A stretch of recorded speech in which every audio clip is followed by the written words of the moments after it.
اعوذ باللہ من الشیطان الرجیم بسم اللہ الرحمن الرحیم الحمدللہ رب العالمین والصلاة والسلام علی اشرف الانبیاء والمرسلین خاتم النبیین شفیع ذنوبنا وطبیب نفوسنا مولانا ابی القاسم محمد وآلہ الطیبین الطاہرین اما بعد رب اشرح لی صدری ویسر لی امری واحلل عقدۃ من لسانی یفقہوا قولی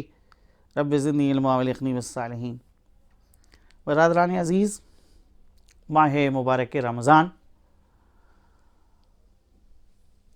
کے روز و شب تیزی سے گزر رہے ہیں۔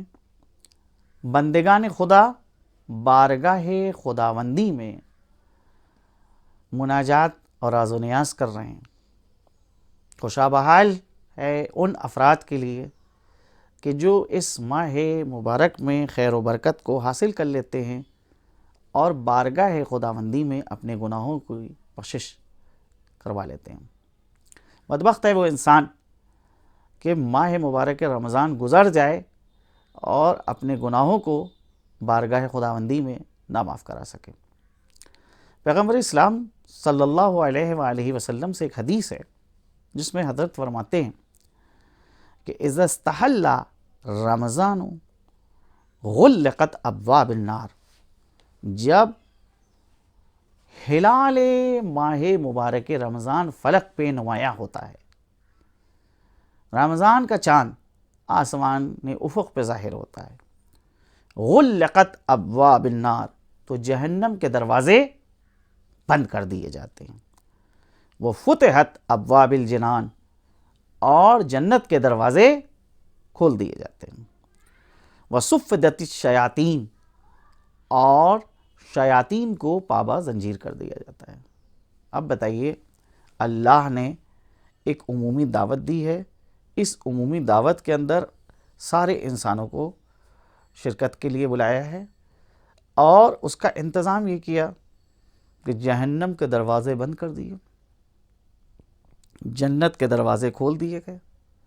شیاطین جو انسان کو راہ مستقیم سے منحرف کرتے ہیں ان کو پابہ زنجیر کر دیا گیا۔ اتنا اہتمام کیا جا رہا ہے، اور بہرحال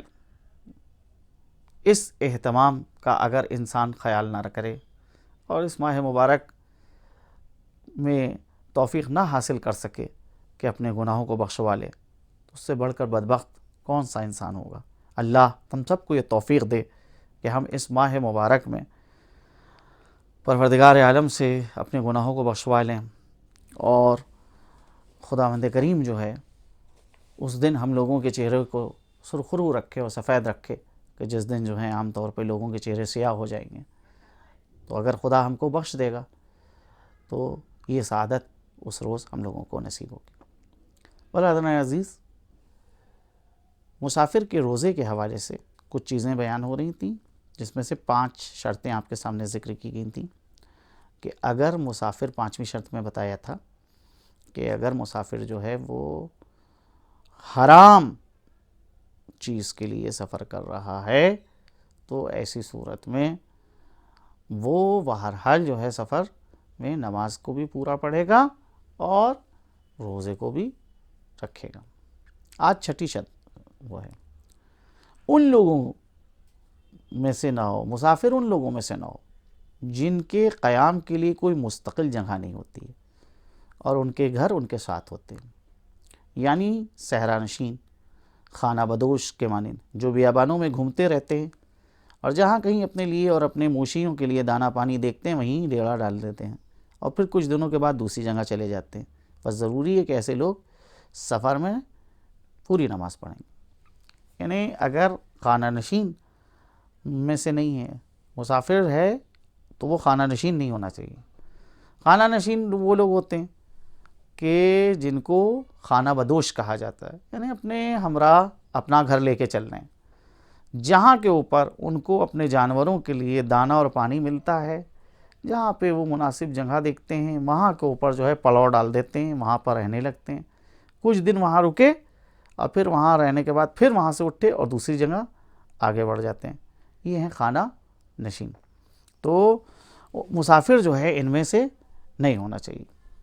اگر کوئی صحرا نشین مثلاً جائے قیام اور اپنے حیوانات کے لیے چراگاہ تلاش کرنے کے لیے سفر کرے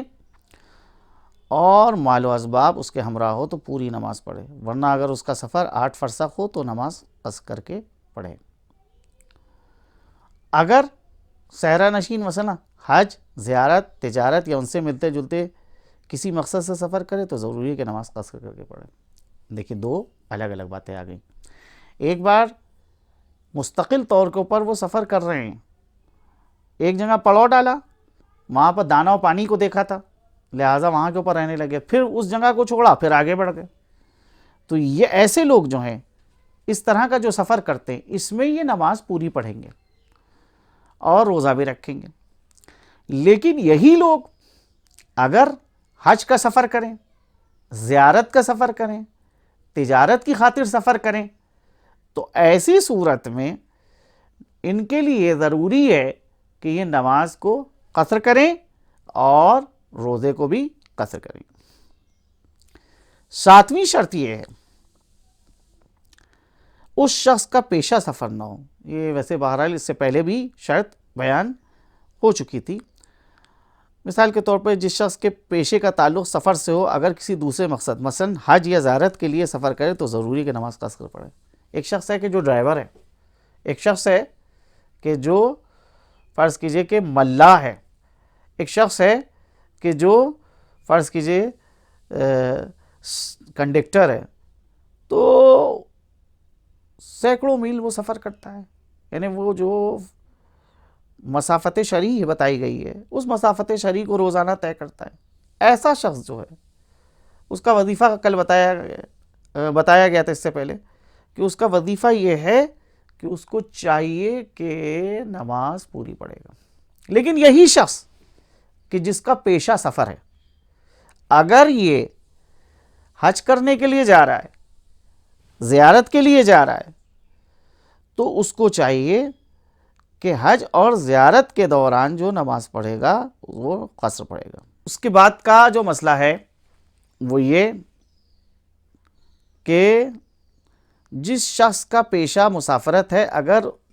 10 دن یا اس سے زیادہ عرصے اپنے وطن میں رہ جائے تو خواہ ابتدا سے 10 دن رہنے کا ارادہ رکھتا ہو یا بغیر ارادے کے اتنے دن رہے، تو ضروری ہے کہ 10 دن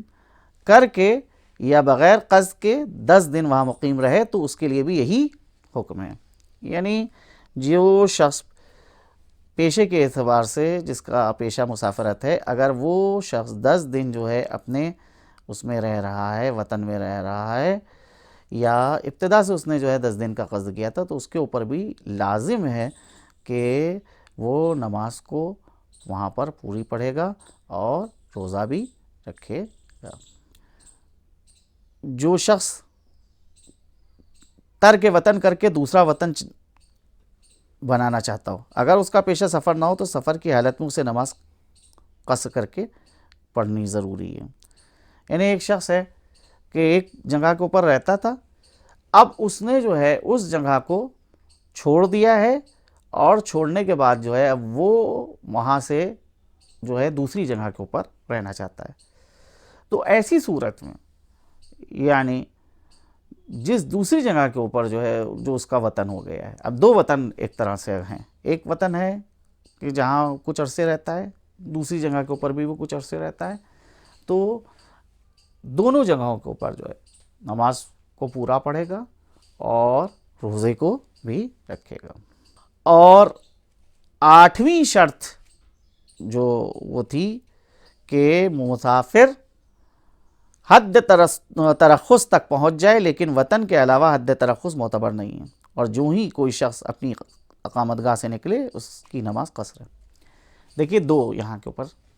8ویں شرط کے اندر چیزیں ہیں، انشاءاللہ بعد میں اس کی تشریح کی جائے گی، لیکن فی الحال اجمالی طور کے اوپر سن لیجیے کہ ایک شخص ہے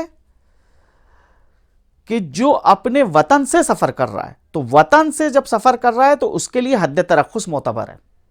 یعنی وطن کا آخری حصہ، شہر کا وہ آخری حصہ کہ جہاں پر شہر کی آبادی ختم ہو جاتی ہے، دیواریں نظر نہیں آتی ہیں، اذان سنائی نہیں دیتی ہے، وہ ہے وطن کا آخری حصہ۔ یہ حد ترخص ایک اس شخص کے لیے معتبر ہے کہ جو اپنے وطن سے سفر کر رہا ہے۔ دوسرا کہ جو اپنے وطن سے نہیں سفر کر رہا ہے، دوسری جگہ سے سفر کر رہا ہے گا، تو دوسری جگہ سے جہاں سے سفر کر رہا ہے اس کے لیے حد ترخص پھر معتبر نہیں ہے۔ تو جہاں سے اس نے جو ہے سفر شروع کیا وہیں سے جو ہے وہ احکامات جو مسافر کے ہیں وہ سب اس کے اوپر نافذ ہو جائیں گے۔ الحمدللہ رب العالمین۔